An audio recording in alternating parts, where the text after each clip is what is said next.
Hi friends, मी प्रियंका स्वागत करते तुमचं स्पेशल रेसिपीमध्ये।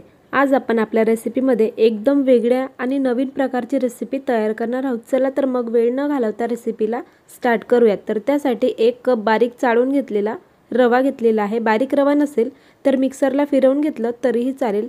चिमूटभर मीठ घालायचं। आता इथे 3 ते 4 चमचे मेल्ट केलेला तूप घालायचं। तुम्ही इथे तुपाऐवजी तेल वापरला तरीही चालेल, परंतु तुपामुळे खूप छान हेल्दी रेसिपी तयार होईल। आता हे व्यवस्थित असं एकजीव करून घ्यायचं। तूप सर्व रव्याला लागेल अशा पद्धतीने मिक्स करून घ्यायचं आहे व्यवस्थित।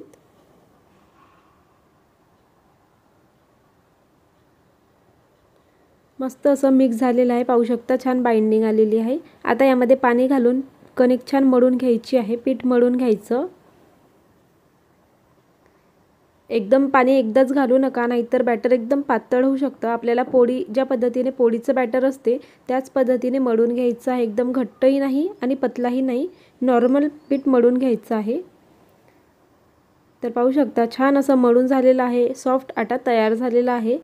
आता याला छान सेट होण्यासाठी कमीत कमी अर्धा तास आणि जास्त वेळ असेल तर 1 तास भिजत ठेवलं तरीही चालेल। तर मी इथे 1 तासासाठी साईडला ठेवत आहे।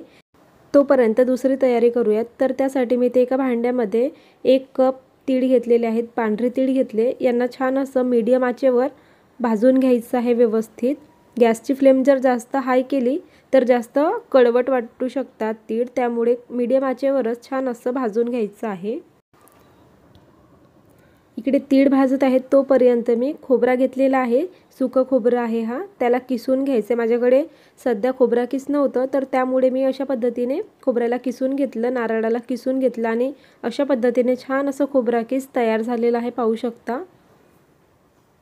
तर जवळपास 1 वाटी मी खोबरा किसून घेतलेला आहे आणि इकडे तीळ सुद्धा छान असं भाजून तयार आहेत, गरम झालेले आहेत एकदम आणि तडतड उडायला लागलेले आहेत, म्हणजे समजायचं की एकदम छान पद्धतीने भाजल्या गेलेले आहेत तीळ। आता यांना एका साईडला काढून ठेवायचं आहे। थंड होण्यासाठी मी साईडला काढून ठेवलं। आता याच पॅनमध्ये थोडासा तूप घालायचं।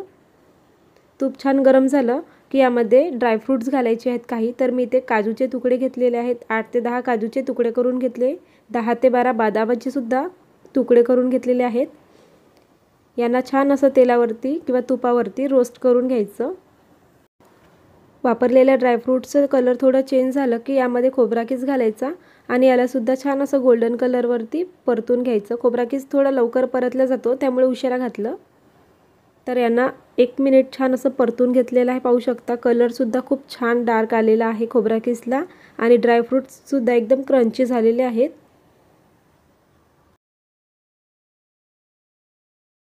आता यांना इथेच थंड होण्यासाठी मी ठेवणार आहे साईडला। तोपर्यंत मी इथे गूळ घेतलेला आहे, 2 बट्ट्या गूळ घेतलं। याला किसून घ्यायचं आहे किंवा बारीक कट करून घेतला तरीही चालेल। तुम्ही इथे गुळाऐवजी साखर वापरली तरीही चालेल, परंतु आपण हेल्दी रेसिपी तयार करणार आहोत तर त्यासाठी गुळाचा वापर मी इथे करत आहे। गूळ छान असं किसून घेतलं, परंतु चिकट असल्यामुळे तो चिकटला गेलेला आहे। आता जे तीळ आपण भाजून घेतलेले होते त्यामध्ये गूळ सर्व मिक्स करून घ्यायचं। गूळ थोडा चिवट असतो, त्यामुळे ते एकमेकांना चिपकला गेलेला आहे। तर मी सर्व मिक्सरच्या जारमध्ये घालत आहे तीळ आणि गूळ आणि त्याला पल्स मोडवरती 2 ते 3दा फिरवून घेते। तर पाहू शकता फिरवून घेतल्यानंतर छान असा मोकळा झालेला आहे। अशा पद्धतीने तीळ आणि गूळ छान असं तयार झालं। याला एका बाउलमध्ये ट्रान्सफर करायचं। छान असं मोकळा सूत झालेला आहे, पाहू शकता। आता यामध्ये आपण जे ड्रायफ्रूट्स भाजून घेतलेले होते, तुपावरती फ्राय करून घेतलेले होते, ते सुद्धा यामध्ये सर्व घालायचे आणि सर्व एकजीव करून घेणार आहे। मी हे मिक्सरला फिरवून घेणार नाही खोबरा किस वगैरे, याची टेस्ट खूप छान वाटते, त्यामुळे मी यांना असंच ठेवणार आहे। तर आपलं इथे सारण तयार झालेलं आहे। इथपर्यंत व्हिडिओ बघितल्यानंतर तुम्हाला समजलं असेल की आपण कोणती रेसिपी तयार करणार आहोत, पण तुम्ही जे विचार करता ती आपण बनवणार नाही, त्यापेक्षा थोडी वेगळी तयार करणार आहोत। तर त्यासाठी मी इथे सारणाचे लड्डू तयार करून घेणार आहे, मीडियम आकाराचे।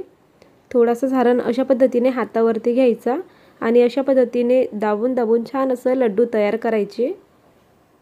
मीडियम, छोट्या, मोठ्या कोणत्याही आकारामध्ये तुम्ही ते लड्डू तयार करून घेऊ शकता। तर मी मीडियम आकारामध्ये लड्डू तयार करून घेणार आहे।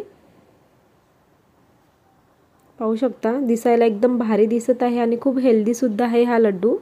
तुम्ही असंही मुलांना खायला दिलं तर खूप छान असते आणि रोगप्रतिकारशक्ती वाढवणाराच लड्डू आहे। तर एवढ्या सारणाचे मी 15 ते 16 लड्डू तयार करून घेतलेले आहेत। पाहू शकता अशा पद्धतीने छान लड्डू तयार झालेले आहेत।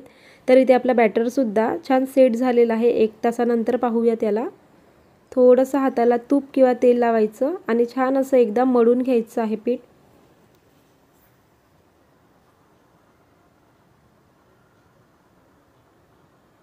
थोडंसं तूप लावते मी हाताला आणि एकदा सेट करून घेते छान असं। आता मेन रेसिपी आपली इथून तयार होणार आहे। तर साईडला लड्डूची जी थाळी होती ती ठेवायची आहे, लड्डूची प्लेट, आणि मळलेल्या गोळ्यामधून अशा पद्धतीने छोटासा बॉल काढायचा आणि हातावरती बॉल तयार करायचं आणि आपल्याला पारी तयार करायची आहे। जेवढी जमेल तेवढी पातळ पारी रव्याची तयार करून घ्यायची आहे, रव्याच्या पिठाची, आणि त्यामध्ये लड्डू ठेवायचा आहे। म्हणजे त्याला रव्याच्या पिठाने लड्डूला पूर्ण कव्हर करून घ्यायचं।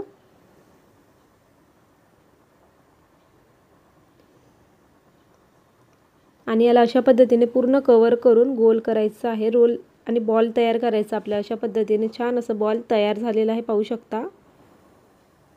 दुसरा बॉल सुद्धा अशाच पद्धतीने तयार करून एका प्लेटमध्ये ठेवते मी। आहे की नाही एकदम भारी रेसिपी, तुम्ही या पद्धतीने तयार करा, मुलं सुद्धा खूप आवडीने खातील। तर अशा पद्धतीने लड्डू एक तयार झालेला आहे। दुसरा लाडू तयार करण्यासाठी आणखी मी अशा पद्धतीने थोडं पीठ हातावरती घेते, त्याला गोल करायचं आणि पारी तयार करायची आहे पातळ अशी, आणि त्यामध्ये लड्डूला डीप करून घ्यायचं आणि पूर्णपणे कव्हर करून घ्यायचं।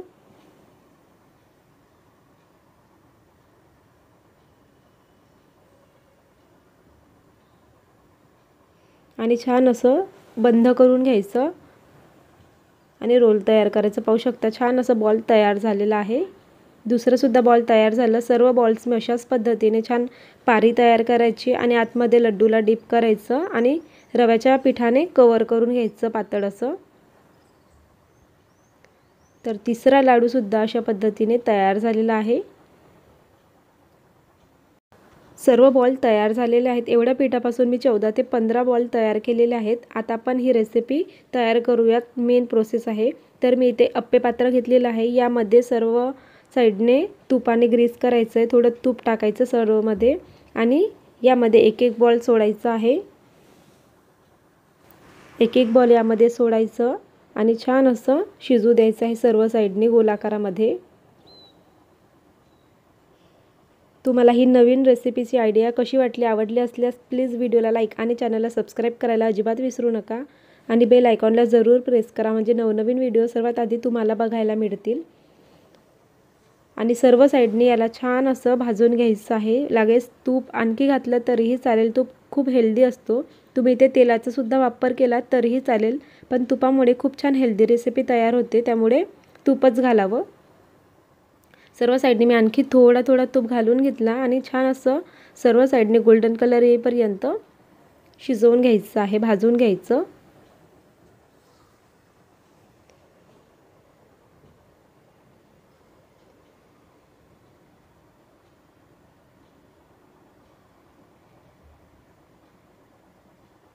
थोडं सोनेरी रंग यायला लागलेला आहे, पाहू शकता अशा पद्धतीने छान डार्क कलर यायला लागलेला आहे। तर गॅसची फ्लेम एकदम मीडियम ठेवायची आणि मीडियम आचेवरच छान अंदरपर्यंत शिजल्या जाते। बाहेरून जास्त डार्क कलर येत नाही आणि आतमधून छान शिजल्या जातात। छान कलर आलेला आहे। आता मी प्लेटमध्ये काढून घेते।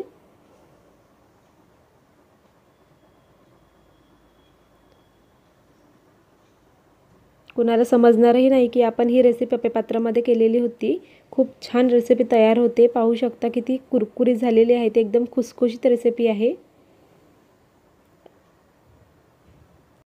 एकदम खुसखुशीत रेसिपी आणि रव्याचं कव्हर होतं तो एकदम खुसखुशीत असं शिजला गेलेला आहे। आता मी एक लड्डू तोडून सुद्धा दाखवणार आहे की आतमधून कसं झालेलं आहे ते। आतमधून तर एकदम बेस्ट आहे आणि वरून सुद्धा मस्त तयार झालेला आहे। अशाच पद्धतीने जर एकदम नवीन रेसिपीची आयडिया जर आवडली असेल तर प्लीज व्हिडिओला लाईक आणि चॅनलला सबस्क्राईब करायला अजिबात विसरू नका। पुन्हा भेटूयात अशाच प्रकारच्या नवीन रेसिपीसह। वेळात वेळ काढून रेसिपी पाहिल्याबद्दल खूप खूप मनापासून धन्यवाद।